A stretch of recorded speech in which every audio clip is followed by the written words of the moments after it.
the host of Aaron's Hour, Aaron Phillips.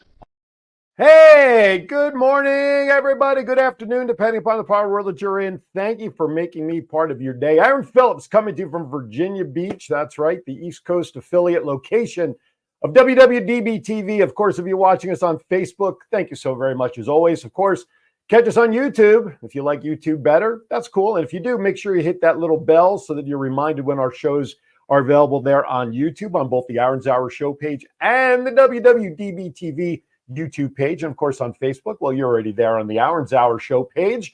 And of course, WWDBTV Las Vegas is the Facebook page. And then in a couple of days, when John decides to get around to it, you'll be able to go to the Roku streaming service and you can look up the WWDBTV network right on Roku. And not only check out all of my shows, but the plethora of options of the plethora of shows that are there to give you a plethora of ideas of the type of plethora of topics, one with which you can have to enjoy here on the network. So there's a lot to pick from. Listen, you know, it's good to be back on the air with everybody. Last week, I want to thank my friend Richard Morris. Yeah, I know you guys last week, you saw the re-air episode of the show that I did with him the week before. That's because I was out in Las Vegas last week. That's right. I was out there with my friends, my homies, my 3-month return. Wrestle Connect, Scott Hosey and company. I was honored again to be asked to come back and host that show with all some wrestling greats and vendors and seeing all my wrestling community friends. And I spent the week out there seeing my dad and seeing family and friends, including one JPEG Styles is back there in Las Vegas pushing all the buttons. Had an opportunity. What's up there, bud? Hey, bud. You know, after 3 months, I wasn't used to seeing you in hold. This is all I was used to seeing was just like that Max Headroom face of yours, you know? Yeah. But, yeah, so it's nice catching up with you after 3 months. It seemed like it had been. Yeah, it was nice seeing you. You and Rick and what's that other guy's name? Yeah, Now? George. Yeah, it was nice. It was nice having breakfast and nice seeing Eileen. And so yeah, she could. So is it raining? Is it raining back there today? No, it rained the whole. No, I'm telling. Thank God the weather's been great. The week that I was back there in Vegas, it rained like Dickens out here. That I was watching my pool water get so close. One of the first things I did when I got back was I had to set up the sump pump to get water out of the pool.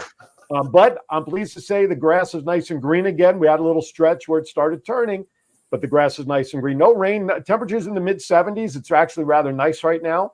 Maybe a little rain overnight next couple of days, but thank goodness nothing too terrible. We had a great week of weather there in Vegas. The weather was hot the first couple of days, but then it settled down into the mid to upper 80s the last couple of days. We're actually it's getting nice now. Yeah, this is a good time. That weather is nice.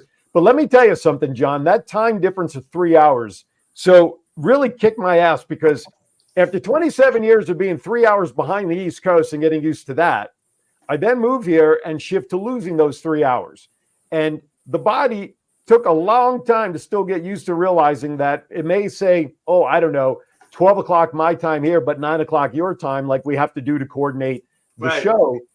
And then here I am only 3 months later, getting on a plane, flying back to Las Vegas and giving back those 3 hours. Let me tell you, when we got there that Friday, we got in the car. It was about 4:30 to drive to meet my dad for dinner. It was only about 4:30 Vegas time. And I turned to Eileen in the car and I said, looking at the clock, babe, it is only 4:30 here Vegas time, but you know my body's saying, why are you out in your car at 7:30 p.m.? You know, and it wasn't until about Wednesday night and Thursday night were really the best 2 nights sleep we got when our body finally started adjusting. So much for that. We had to fly back. We left Vegas. I think our flight was around 12:30 Vegas time. We left. We actually pulled out from the gate on time, but we sat for 15, 20 minutes before we actually took off out of Vegas. He made up time. We landed 15 minutes early here. So we actually got in about 8:30 East Coast time. By the time we got picked up by my daughter and her boyfriend and got back to the house, I think we were in bed by about 10 o'clock local time. And I'm still trying to, because now Wednesday I'm on a plane. Last Wednesday I was on a plane to Orlando. I just got back from Orlando. John, what is going on with all this airfare? I got to get my travel arranged. I got to get a better travel agent. Well, you need to get something with travel miles, air miles or something. Yeah. The thing is, when I book these flights to go, I'm using different airlines. So I'm putting miles on different companies. I can't even use one. Anyway, good to be back in the saddle. Listen, we got a guest today that I was reading some of his material and getting to watch some previous interviews. His name is Win Shartow, and this man is all about AI and meta and cybersecurity, a lot like what Mac does on his show, I guess. Yeah. And perhaps at some point we could connect Mac and Win down the line, and they can have a conversation. But this gentleman, why would you want to do that to somebody that you just met? Well, yeah, it's true. No, Sorry, no, Win. I'll apologize when we bring him on. I love Mac. I know we love Mac. Win wrote a book. His latest book is called The Art and Science of Meta War: How to Coexist with AI-Driven Reality Distortion, Disinformation, and Addiction in the Metaverse. There you go. There's a cover of his book, now available on Amazon, and we'll bring up the link. Win just sent me a comment saying that United Airlines owns him. So I saw I've got Southwest, I've got Breeze, I've got American Airlines. It all depends. But so we'll talk. We have the link to the book ready on the crawl. We'll show that when we bring Win on in a little bit. So we'll talk about that and an interesting conversation he had with Congress in 1991, where he coined the term electronic Pearl Harbor. So that within itself lends itself to some great conversation. So we'll bring Win in here in a few minutes. But first, as always, it is time for Vegas Unwrapped 2.0.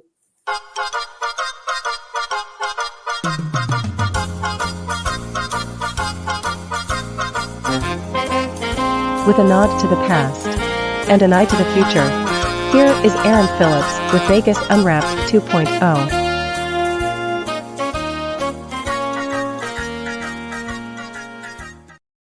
By the way, happy birthday and anniversary to Batman, 85 years young last weekend, and the first superhero to get a star on the Hollywood Walk of Fame. John, did you know that?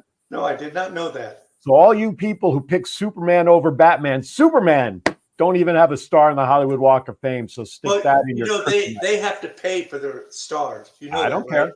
I don't care. And the only reason Batman has one and Superman doesn't is because Batman is a billionaire. Well, that's okay. That doesn't mean Superman couldn't get the Daily Planet to sponsor his. Come on now. There's always branding, right? Isn't that what we always talk about? Yeah. It's an ego trip. It's an ego trip. Exactly. All right. So let's get started with some news from Vegas. Of course, as always, I like to start with some winners. Unfortunately, Vegas was not built on losers. It was built on losers, was not built on a ton of winners, but that's okay because believe it or not, there have been some winners, and it's crazy thinking about how much that you can bet or how little you can bet and end up really walking away with a ton of money. John, you ready for this? Sure. Hit me. A gambler from Texas hit a jackpot over at Binion's. You're going to see a little trend with some of these because some of these winnings are all downtown, which is kind of interesting. Yeah, a lot of them are downtown. Even when I was at the airport waiting to come home, what's interesting is I was kind of, hedging my bet because I read all these stories about people that are winning in the airport, right? I mean, there's a locked-in audience. Odds usually are not very good at the airport, but I'm sitting there looking at a machine but I've been reading about all these winners in the airport and everything, and I'm like, but I chose not to play anything in the airport. But this individual sat at a smoking hot stuffed wicked wheel slot machine at Binion's on the 16th. They bet $3.20, hit a spin and watched the symbols flash across the screen until they were alerted that they won $10,145 on the $3 bet. That's right. Bad. A Las Vegas resident bet $5 on a Dragon Link Golden Century slot machine, also at Binion's. They bet $5, and on the 12th of September, they walked out of there $14,000 richer. Cool. I wonder if Win will be able to tell us how you can manipulate the slot machines to win through AI. Is that legal? No.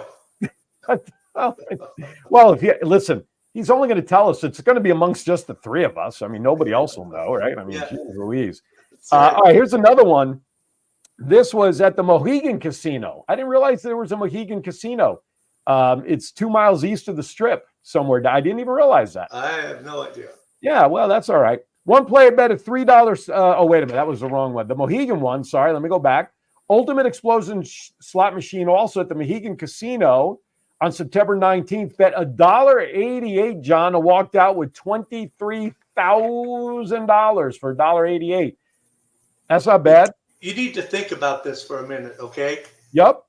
Imagine how many people had to lose for that person to win.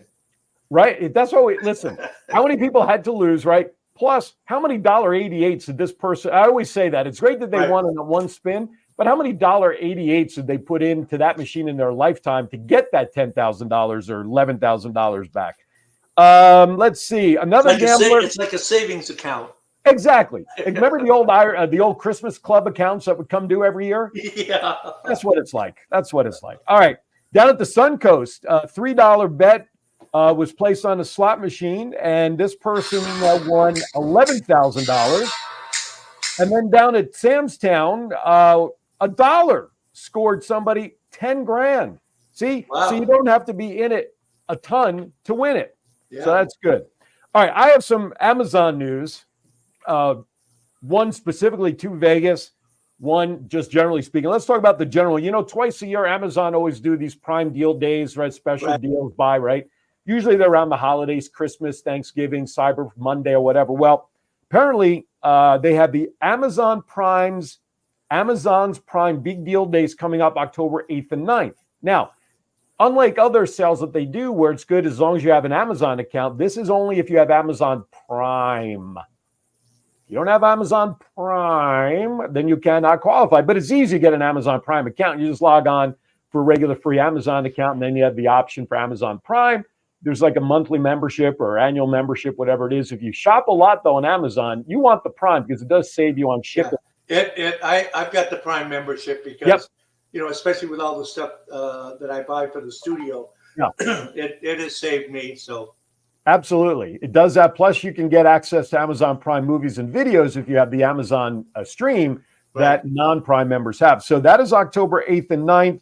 You get, like I said, just go on to Amazon.com, fill out for a free account for free, and then simply go on over and create a Prime account. Now, here's where I'm going to localize the Amazon story to Vegas. Okay, I'm not going to get into too many details I want to protect some of the innocent here, but an Amazon truck driver recognized by Amazon for saving a 7-year-old boy who was lost on a Las Vegas street. Wow. So he was lost because he was directed to getting on the wrong bus after school. Y'all can read in between that all you want to. And so what happened was that the parent, and I will not give the parent's name, the parent's first name is Chris, that her son, and I will not say the son's name for protection, was dropped off incorrectly by a school bus driver following the first day of school. School district police staff and worked to locate him, yada, yada, yada. Okay. Now, while the boy was wandering around for nearly an hour, he sat down on a curb in the triple-degree heat until Amazon truck driver Lavelle Moore noticed him. He pulled over and he said to the young boy, he says, "Hey, little man," Moore said, "are you okay?" And the young boy said he was lost, but thankfully remembered his mother's phone number, which he called from the Amazon truck driver's phone while he was inside the truck out of the heat. Following the incident, an Amazon spokesperson confirmed that Moore is indeed employed by the company and acknowledged the incident, adding that he would be recognized for his actions during a celebration with his team by Amazon. And the mother was thankful that Moore spotted her son and intervened and got involved. So thank you, Amazon. Great job. So there was a follow-up to that story. Oh, okay, good. And the driver was fined because he was late on his deliveries that day. Is that true? No, you're meant. Get the hell out. John, you just twisted a feel-good story into something that was not feel-good. So, man, oh, man, oh, man. All right. A couple other stories, then we'll get to our first break. Now we're going to bring it. That's what you get for asking me to stay on. I know. That's I know. I'm a glutton for my own punishment. Now I got a couple of stories regarding Norfolk here. We come coast to coast. After all, that is the little additional byline here. The community here in the Norfolk area is asking to provide input for the future of some of Norfolk's trails that are throughout the city there. Norfolk's Park and Recreation Department, they're drawing up new trails master plans, and they want input before at their next open house as to what the residents want to see designed in these trails. Trails like the Elizabeth River Trail see a lot of foot and wheel traffic. It's estimated that over 600,000 people use the ERT, the Elizabeth River Trail, each year. It stretches over just over 10 miles, and it's become a jewel in Norfolk's crown, helping to bring redevelopment to certain areas of the city. Now, recently, this past week, there was a community open house this past Tuesday at two different locations, at Lambert's Point Community Center, at the Norview Community Center. And even though those are past, you can reach out to the Norfolk Community, the Norfolk's Park and Rec Department for your input. Now, what is it they want to look for? They want to look for things like whether people want to see fitness stations, interpretive signing, wayfinding, just different things that people want to see who walk the trail. What's going to keep them entertained? So I think that's great that Norfolk is asking for their input into their development of future trails that are down in that downtown area. Now, lastly, tourism. Vegas. We always talk about tourism on this show. Everybody talks about the 40 million people that go out to Vegas every year. And actually, John, it was quite an out-of-body experience when I was there because I felt like a tourist.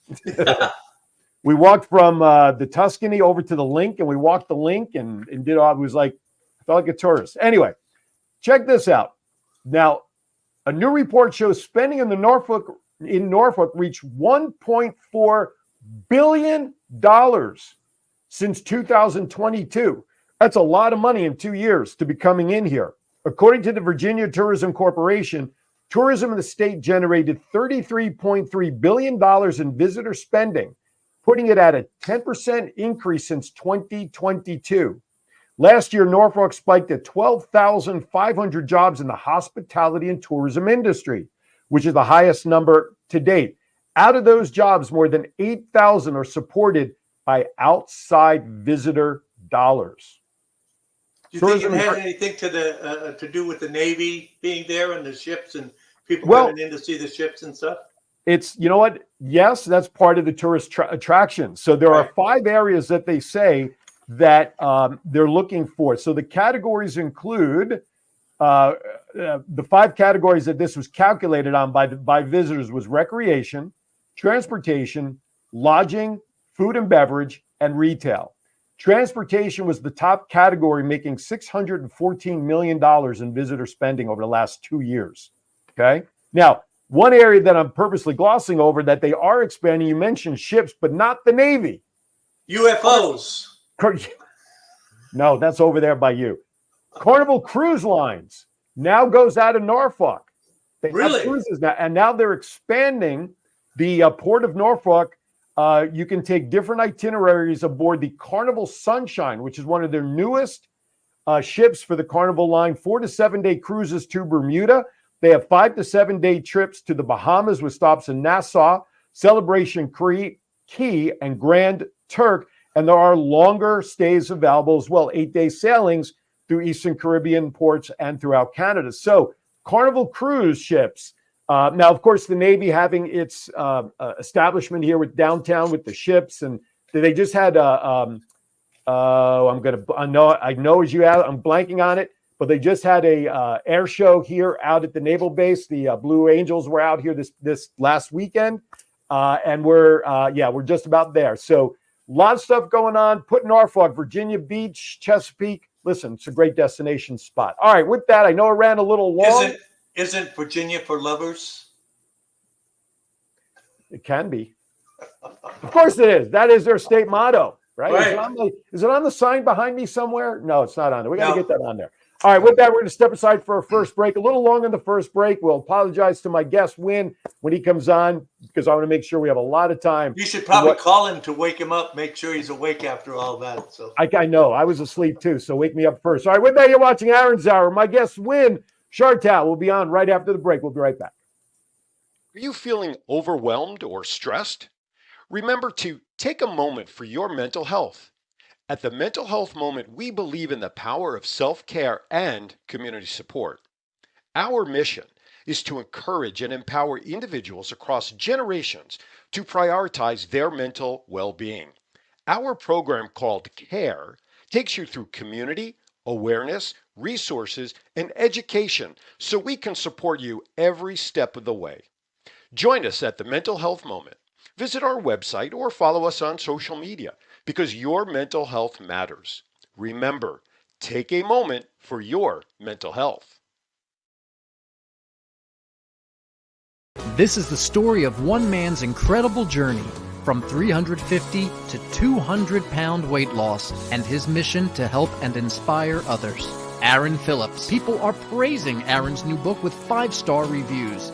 Aaron's various humorous and wildly entertaining stories portray his rise as a sports announcer, his encounters with exotic and irregular entertainers on the Las Vegas Strip through his long-running Vegas Unwrapped radio show, and his contagious and positive style of pursuing success. Call now or visit our website or Amazon now to get your copy of Let My Voice Speak to You, stories from a Hall of Fame radio personality. Order now.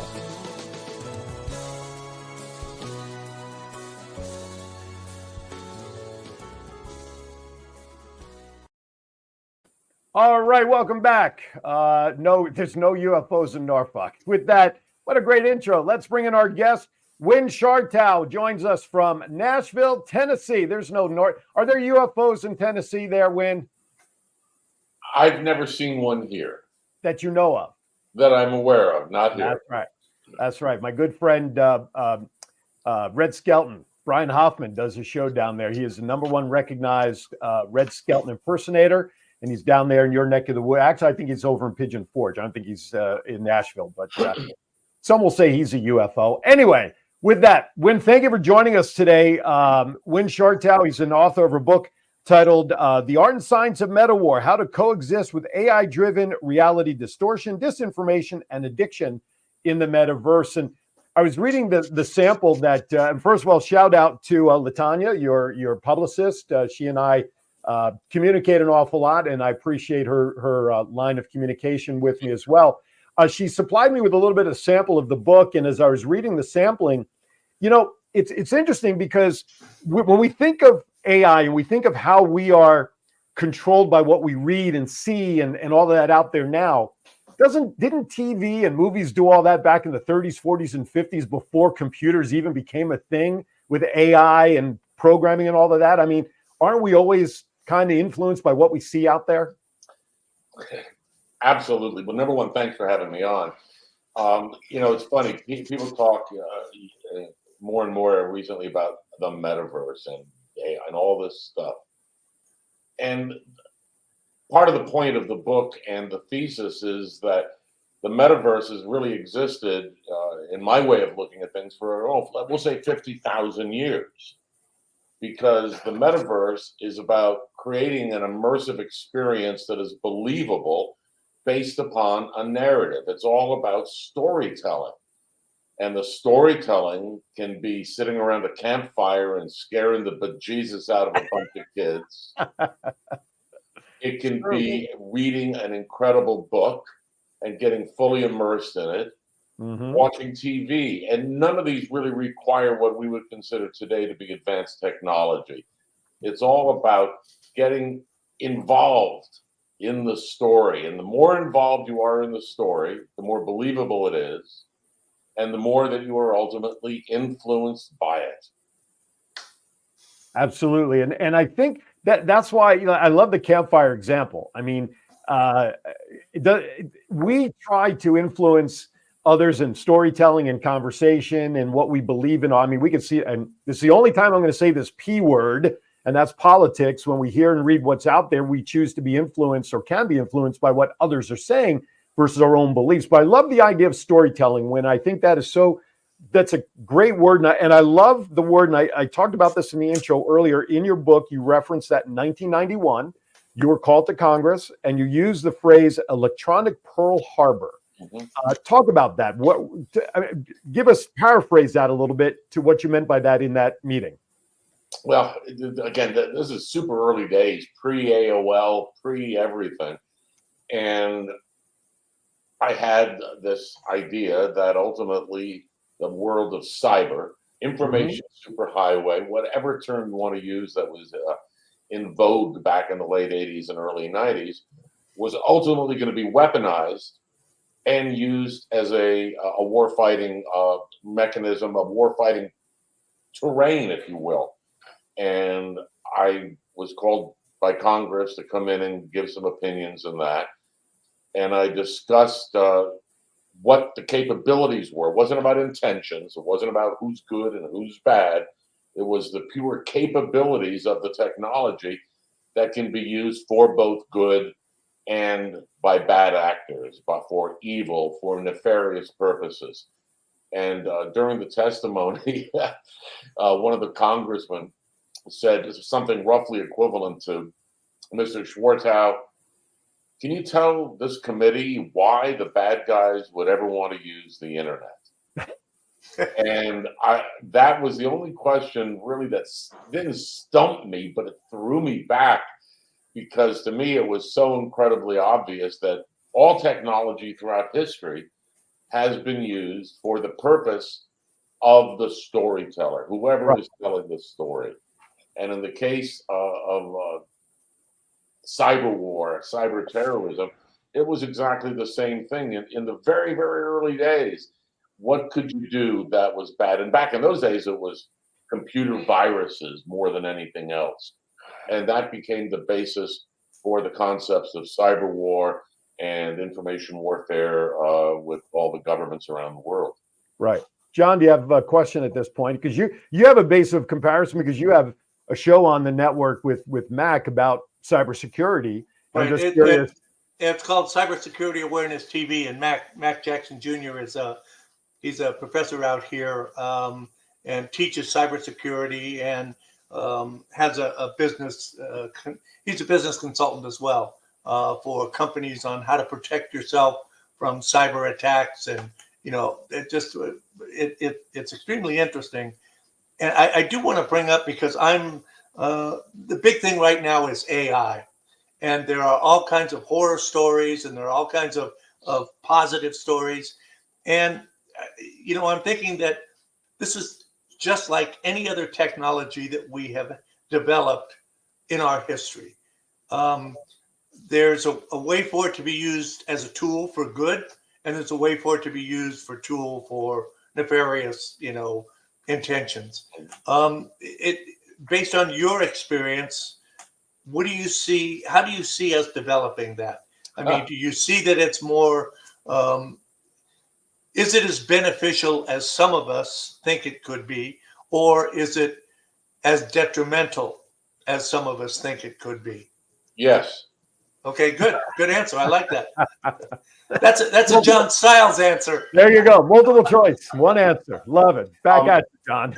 It's even the technology media, who should know better, are overinflating both sides of the equation, because AI is not technically simple. It is exceedingly complex. Right. Yet when you take a very complex issue and try to bring it to the public, everybody uses FUD, fear, uncertainty, and doubt, as to what is going to happen. You're going to lose your job. This is going to happen. You don't need to be a writer anymore. Artists are all going to disappear. And to a certain extent, there is going to be transition. But the latest transition, well, let's go back 40 years when the U.S. car manufacturing industry was in tatters, because we were still doing things, quote unquote, the old way, and Japan had leapfrogged ahead with automation. So we had 10 years of the K card, the disasters of the 80s, until things that they made the appropriate investments in early generation automation. We're doing the same thing today. Did jobs get lost? Yes. Were they replaced? Yes. And the thing that finally people are starting to recognize is that learning is a lifelong experience. It's not, you're not going to sit and screw the same bolt into the same chassis for 45 years and get your gold watch. You're going to have to adapt to technological changes, regardless as to whether you're in the service industry, the manufacturing industry, or the knowledge industry. You're going to have to adapt. And perhaps that's the hardest thing for people, is to realize that they're going to have to adapt to things that are not exactly definable today, we don't know exactly what's going to happen, but one way or another, we know the future is coming, and you're going to have to adapt to it. You're going to have to learn to coexist with that technology in your professional and personal lives. Yeah, it is a, it's a way of life. I mean, look at the evolution of technology in itself. I mean, think of the first cell phone was a brick. Now we have phones that are small enough to fit in your pocket like a credit card. Technology is something that will always continue to strive and beat previous editions, so to speak. I want to go back. I mean, I watch the show Bar Rescue a lot, and these bar owners, when they're interviewed, they say, "Well, I've always wanted to own a bar." Many people don't wake up saying, when I grow up, when I'm 6 years old, when I grow up, I want to be a bar owner. They gradually get there. So in your early career, before you got into all of this, and you have some 10, 11 books that are out there, all available on Amazon. If you look up Wynn's name, we're going to put his website up on a crawl here momentarily. You can see all the books. What were you doing before you got into the line of books now? I'm always curious about what people did before they got into the niche that they're most known for. What was Wynn like before all of this? I was a recording engineer and producer. Oh, okay. Okay, gotcha. So did you work with anybody famous? Yeah, I worked with Lennon and Hendrix and Led Zeppelin and Sinatra. I mean, it was all, I had a very, very fortunate career. My father produced Bob Dylan, Peter, Paul, and Mary. Louis Armstrong taught me. I gave you my first trumpet lesson. Wow. So, yeah, I grew up in that whole world, and it was all technology. I was in it because of the tech. Right. And then I burned out, got out of music industry, and a few years later, something had to have happened from that in that transition. I'm always looking for that aha moment that have people go in a direction that they do. So here you were in the entertainment field, and the names you shared, some of the greats ever in the singing world, right, in the entertainment world. What was that moment that happened that changed your direction besides being burned out from that and say, okay, I'm going to go down the cyber AI security highway here? There's always a reason people make that change into something. What was that incident? It was in late '83, if I recall. A buddy of mine said, "Hey, what do you know about cybersecurity?" And I go, "What do I need to know?" And he goes, "My client, Western Digital, the big company, they got this security product and they want somebody to review it. Do you think you can handle that?" I go, "Of course I can." Nobody knew what security was. I mean, this is 40 years ago. And I looked at this thing that Western Digital had invented and they wanted to productize. And I said, "This is really great, except it sucks."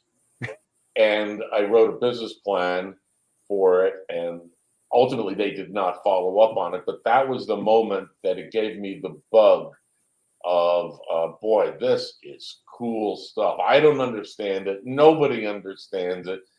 It's a fertile field, and I get to really geek out. And it's probably a good thing that you didn't know or understand it, because you were able to get into it very fresh, clean slate idea and approach to it, which probably lend itself to some fresh eyes looking at it as if saying, okay, if I were in this boat, this is what I would see. So I'm sure that was probably a big boon to those folks, even though they didn't use your business plan. Which is fine. I'm good. I was going to say, I think things worked out for you pretty well since then, right? For sure. So the new book, as we talked about, is out now on Amazon, The Art and Science of Meta War. Mm-hmm. You can go on to Amazon. My suggestion is you go on Amazon under authors and you look up Wynn's name, because he's got, like I said, a plethora. That's our word of the day around here, by the way, is the word plethora of books that are available out there that you've written, with the newest one. Now, it would appear, and looking at the titles of the books and going through them, it's almost like a chronology, timeline of how the internet highway has changed over the years. Just looking at the titles, because you go from, and again, I'm just going to go based on your first book. And again, I'm assuming it's your first one based on how they're laid out here. Terminal Compromise, Computer Terrorism in the Network Society. Was that number one? That was the first big book that I did. I did some small things before that. Okay. That was the first one where I really brought forth some of the ideas. Gotcha. Okay, so from there, the ideas all the way up through Internet and Computer Ethics for Kids, which is still a book that should probably be handed out now forever and ever to kids as they come up. It just seems to be that it's almost the way your books came out, because you could not have written, I mean, you could have forecasted things as you did in your comments to Congress about how things would have changed and how we need to be protective. But it almost seems like your books follow the chronology as how the internet grew and changed over the years, and the ideas and thoughts that you had kind of grew and expanded with them. Would that be a fair comparison of thought? You were the first person to ever make that comment, and it's actually, I'm kind of going internally. Wow, I really need to think about that. That was certainly not done intentionally. Sure. But when you a writer, especially in the tech field, and I was also practicing and designing and building stuff, you kind of try to write and talk about what you know or what you think you know, or to explore ideas. So yes, that's a really good way of looking at it. I think I'm going to steal that from you. Please do, by all means. And just quote, as Aaron Phillips said. Woo! No, it's just, and it makes total sense, because like you said, you're going to talk about what you know, and essentially at that time what you know, because anything beyond that, you're forecasting and you're guessing and you're projecting. And I think looking at the titles of the books and the way that even just the progression seems like that your books and information kind of followed the same pattern up through today. Because now if you're including AI, and John and I were talking about it before you jumped in with us, before I went on the air, those people have Alexa or these voice computers or maps that you use in your phone. That's all AI generation. Mm-hmm. And it's all around us, whether we want to believe it or not. My dad, God bless him, to get him finally off of the old flip phones for years. Oh yeah, it was a flip. We call that the Gibbs phone for those NCIS fans. That's all carried, right? So to get my dad off of that, and all he wants to use is to make phone calls and maybe get a picture or two. But technology is going to keep going, good, bad, or indifferent, whether we like it or not. I mean, people now, because of the pandemic, look at the Amazon companies, how they blew up, and nobody walked out of that, did everything electronically. You go on to Facebook. If you had searched something on the web just before logging on to Facebook, all of a sudden you got an ad for that product on the right side of your Facebook page. When you log on, it just shows up, right? So this is how technology is intertwined. And I think that is probably the trap that I think you're alluding to, as to how cyber warfare can happen, because somebody's monitoring all this stuff and seeing what we do online. It is, boy, you just hit it as to where the whole thesis, the meta-war thesis, is about. It's about coexistence between technology, silicon life forms, if you will, us, carbon life forms. How do we get these systems to work together well? And we don't. They are completely different systems. And meta-war, the art and science of meta-war, looks at what is reality. Who is creating your reality? Why do you reach for your phone 300 times a day?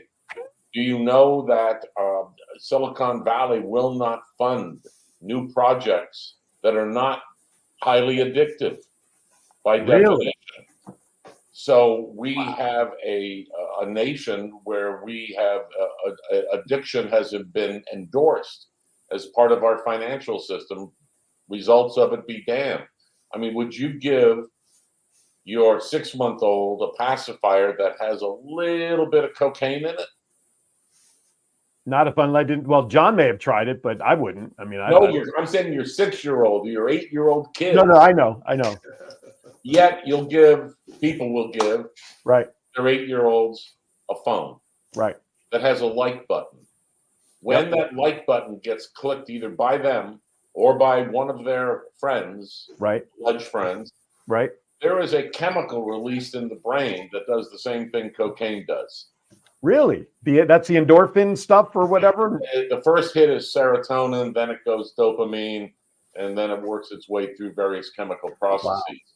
So we are creating an entirely addicted population, not only in the U.S., but certainly around the world, that is so reliant upon the technology. He who controls the technology controls the narrative. And that becomes the really scary part. Because Now, right now, can the 10-year-old turn off that positive feedback loop which creates digital addiction? No, we can't. No. Because politicians haven't had the chutzpah to take care of it. And if Zuckerberg and company did implement something like this, it would cost them a whole bunch of money to do the right thing. Sure. All right. On that note, we're going to step aside for our last break of the show. When we come back, I want to ask Win about whether there's a way if people at home can protect themselves from some of this, what we can do. Plus, I've been kind of lax and wanting to ask Win some of my fun questions, and I can eagerly await throwing some of those at him. And maybe John will have a question or two instead of just looking cute on camera. You're watching Aaron's Hour. We'll be right back. Are you looking for someone to provide training to your staff?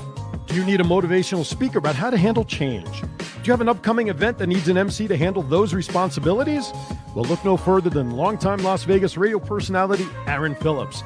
I am local to Las Vegas, and I can blend my talents with any audience. For more information, please visit www.aaronphillipsvoice.com and book me for your next event or training needs.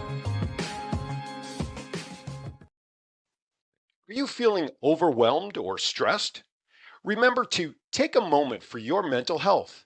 At the Mental Health Moment, we believe in the power of self-care and community support. Our mission is to encourage and empower individuals across generations to prioritize their mental well-being. Our program called CARE takes you through community, awareness, resources, and education so we can support you every step of the way. Join us at the Mental Health Moment. Visit our website or follow us on social media because your mental health matters. Remember, take a moment for your mental health. All right, welcome back to Aaron's Hour with Aaron Phillips, coast to coast. My guest today, Win Shortow, is here. He is an author and also very entertaining. I could sit and I know you do a lot of presentations and talks, Win, because I saw some of the videos. Man, I could just sit and listen. You have a voice for radio too, by the way. The Art and Science of Meta War and how to coexist with AI-driven reality distortion, disinformation, and addiction to metaverse. It is available now on Amazon, or check him out on his website, which was running on the crawl, Win, W-I-N-N, Shortow, S-C-H-W-A-R-T-A-U. It's right there under his picture.com for all the links and everything. Now, during the break, I got a message that Win has a question for me. So go ahead. Let's see what you got. During your opening bit, something flew by on the screen, and I wasn't clear as to its reference. Something about the corner of 57th Street in Manhattan. John, why did you put the corner of 57th Street in Manhattan in there? I have no clue what the hell he's talking about. Then we're going to just move on, and we're wait. Was this in the intro? Yeah. Or was that in the Vegas? It was in the intro. It was in the intro. The show intro. Yeah. Okay. Why did you put that in there? It flashes by. I didn't put it in there. It was already in there. Oh, probably because I'm from Jersey. My wife was from the Bronx originally. My daughter works on Broadway, so maybe it was just a little montage to Manhattan to my daughter. Oh, no, it was funny because then you bring up the recording question, and it was so much of my career was on 57th Street. Really? Yeah. Oh, okay. Well, no, it was just coinkydink. Okay, fair enough. It was a coinkydink. So. Actually, this is just a simulation, so right, we're not here. We're not here. You're creating all of this yourself. That's correct. That is probably more likely than not. I'm a huge sci-fi fan, and a lot of what's happening today basically was kind of predicted in some of Isaac Asimov's books, especially the Robot series, and how technology such as this was taking over our lives to the point where there was almost no human interaction between people. It was all done, in the cyberspace. So I often reference Asimov because people ask, as Aaron was asking about, what can people do about all this stuff? And I often go back to Asimov's 3 rules of robotics. Yep. And when it comes to AI, We need those 3 rules. Like, the first one is trust nothing. Yes. Then verify. Right. One of the others is with AI, make sure that there is a human in the loop making decisions, especially those that have life and death repercussions. Yes. There are very similar types of appropriate behaviors. And Aaron, one of the things that your audience and everybody should do, that we talk about schools, critical thinking and all, absolutely needed, absolutely, for all the reasons. The thing that is underplayed and rarely discussed is critical ignoring. Interesting. So critical ignoring. Let's say you're on one of your, somebody's on a social media page. Okay. The ads are ripping by and you got all this visual noise and it's all trying to, according to Silicon Valley, it's part of the attention economy, trying to get you to focus, take time, and we stay on the platform longer because it's going to make Facebook or Google or whoever more money. How do you avoid being affected by all of the visual noise that's coming at you? And that's critical ignoring. Mm-hmm. And it's a skill that is just as important as critical thinking. So for your audience, you got to cut down the noise. Right. The noise. You got to see through it, and there are techniques to do this. And there's the old saying, unplug every once in a while, right? Which is what you were alluding to about putting the phone down, or just take an hour without the phone or whatever it is, right? I do it I try to do it more than I'm successful doing it. See, well, I just ignore everything on the right side of my screen. What'd you say? I've got this tablet that I just hang up here. Exactly. Yeah, but and you're right. I mean, what I do, I live on the internet. I mean, I'm always searching and talking, and if I leave my phone in another room, I feel like I've left my wallet at home when I'm in the car driving somewhere. It's just it's that umbilical cord. It really is that phone, that electronic stuff. And when you're on a plane for 5 hours and you can't connect, and then all of a sudden you land and the internet reconnects and your phone's blowing up with all your missed messages and emails and phone calls and ads, it's like, okay, give me a second. I just landed for. Oh, I like the word that you use, word umbilical cord, because in many ways, and this is part of the sci-fi fear, are we parasites on technology? Because we can't let go. Right. Technology has addicted us because those who control the technology know how to addict us. This is not new science. Right. Very, very old science. Right. And now with the amplification and military terms, force multiplication, right, it's only worse. We know how to addict people very, very well. Absolutely. And that is what we're seeing in society today. All right, before we start wrapping up here in about another 10 minutes, I'm going to throw some questions out at you right now that have nothing to do with anything at all other than just fun, silly questions.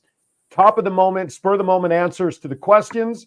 And however, you will see this start popping up on your Facebook page later. Yes, that's right. Exactly.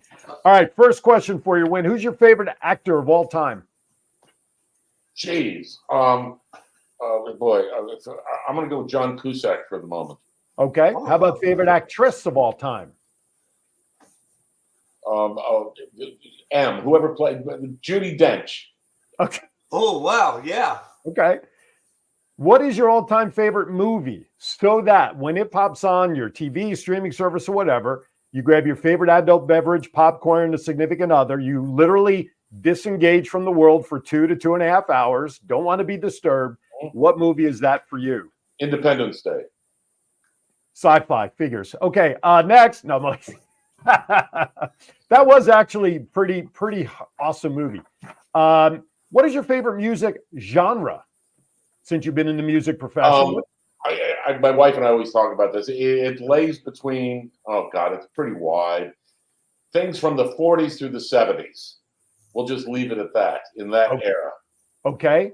So you're driving in your car. You had a red light.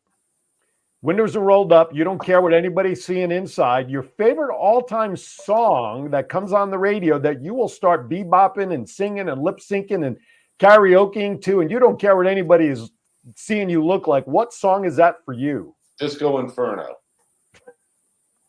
I love it. Did you have the sparkly pants too? That's why I had the bell bottoms. I had striped pants, a polka dot shirt. Did you have the Afro wig? And a Daniel Boone fringe jacket.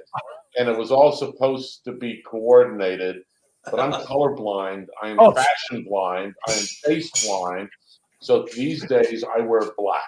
There you Well, I was going to say your wife dresses you. That's what mine does. So when we had to wear suits and ties and all that, everything was labeled. And it was one from column A, B, C, then go with tie D3, go to column 4 for socks. Like a Chinese food menu. And that's what it was like. And then at one point I said, I'm not doing this anymore. And I went to sheer black because any color can be used to accent black. Especially, and when you're dealing with cybersecurity and sci-fi, everything's in black anyway. So you got to have that Men in Black look. Man in Black, yeah. Right? I mean, the dark. You walk on, like I can see you walking on stage in a black suit, a white dress shirt, thin black tie, black glasses, and you take something out of your pocket that looks like that light thing that they use to blank. I can see you walking out like that. The neuralizer. Exactly. All right. Working with John is a neuralizer for me. But anyway. What is favorite vacation spot that you haven't been to that you'd like to go to? Mallorca. Okay. What is your all-time favorite car that you'd like to see parked in your driveway someday under the auspice that you don't already have it? Oh shit, I already have it. All right, so what is it? If you already have it, what is it? It's a 2004 Mazda dual turbo rotary RX-8. Nice. By the way, John, make note. He said shit once. That's it. He's off limits now. He gets cut off. He got his one. Right. You got your one. I love it. All right. A couple more, and then we'll get back to wrapping up about the book and where people can reach out to you. What is your favorite meal, top to bottom, starting with appetizer? I'm just going to go big and say sushi because it is so big. It is such a big menu that you can put under that. So I'll go Japanese sushi-based food, and you can build that menu any way you want to. All right, stay under that domain. John, go ahead. I've got a question for you. Have you read any of Dan Brown's books? Mm-hmm. Have you read The Digital Fortress? Yeah, I hated him for it. Don't hold back, that's exactly what I thought you would say. Yeah, don't hold back. What is the particular reason that you hated him for that book? Because he oversimplified everything? Technical inaccuracies. Yeah, okay. It was a takeoff on my book called PearlHarbor.com. Oh, okay. I got to check that out then. Which became Die Hard 4.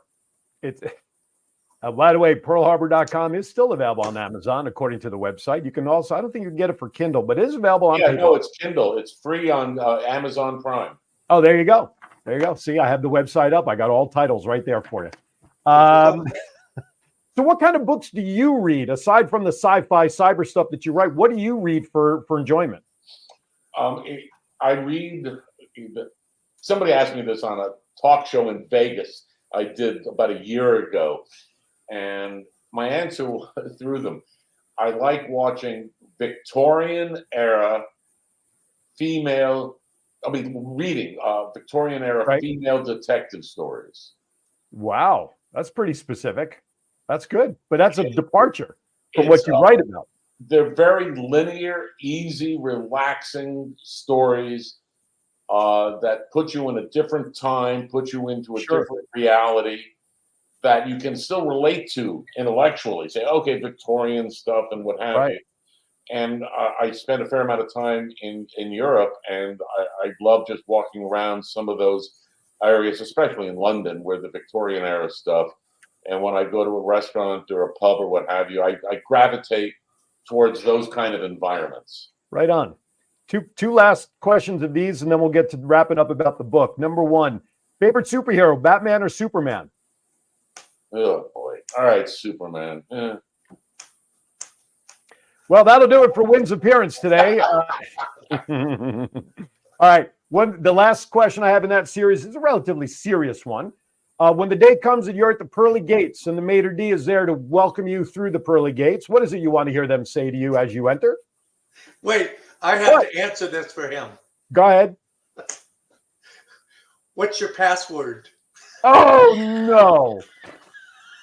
Did you really go there, John? I did. I'm sorry, Wynn. Go ahead. For that alone, you're going the other way. I'm telling you. Right? Oh, hell, I knew that already. All right, Wynn. So they're asking me, or am I asking them? No, what is it you want to hear from them to tell you as you're walking through the gates? That I made a positive difference on the world. There you go. That's what with the topic that you're covering and writing about, you certainly are. That's for darn sure. All right. So let's talk about the book again real quickly, called The Art and Science of Meta War: How to Coexist with AI-Driven Reality Distortion, Disinformation, and Addiction to the Metaverse. So my question to you is this: after someone buys the book and they are finished and they put it down, what is the message you hope your readers are going to get out of reading this book? I hope that they go through the first internal processing of what I call pause. And humans do not pause enough. We react. We don't think enough.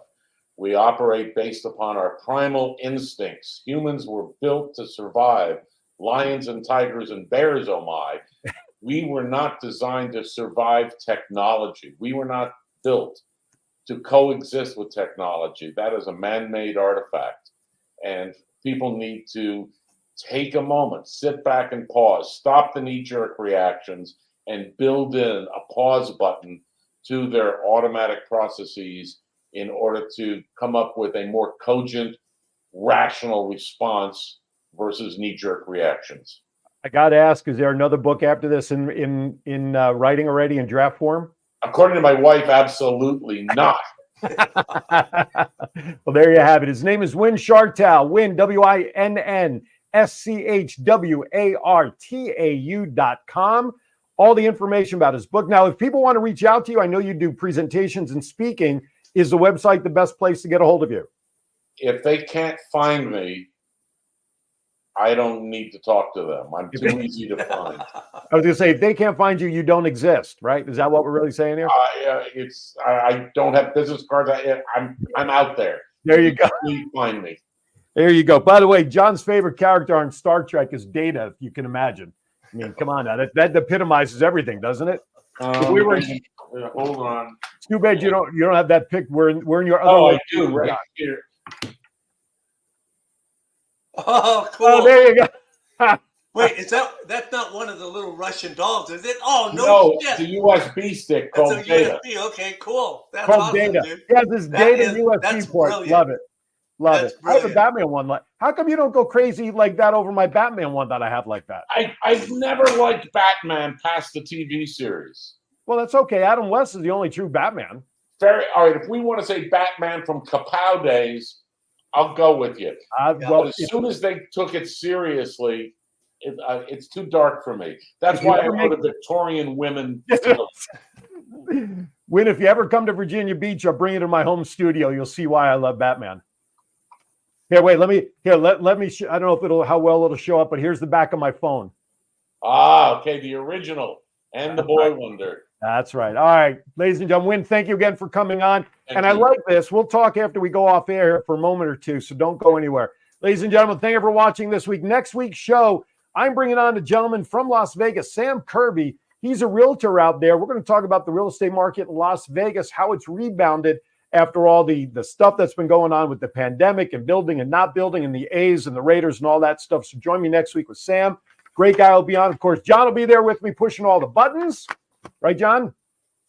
No matter how much you get away, I still bring you back. With that, everybody, as I always like to say, be kind to everybody. Why? We are all we have, and we'll see you next time right here on Aaron's Hour with Aaron Phillips, coast to coast. Thank you for watching.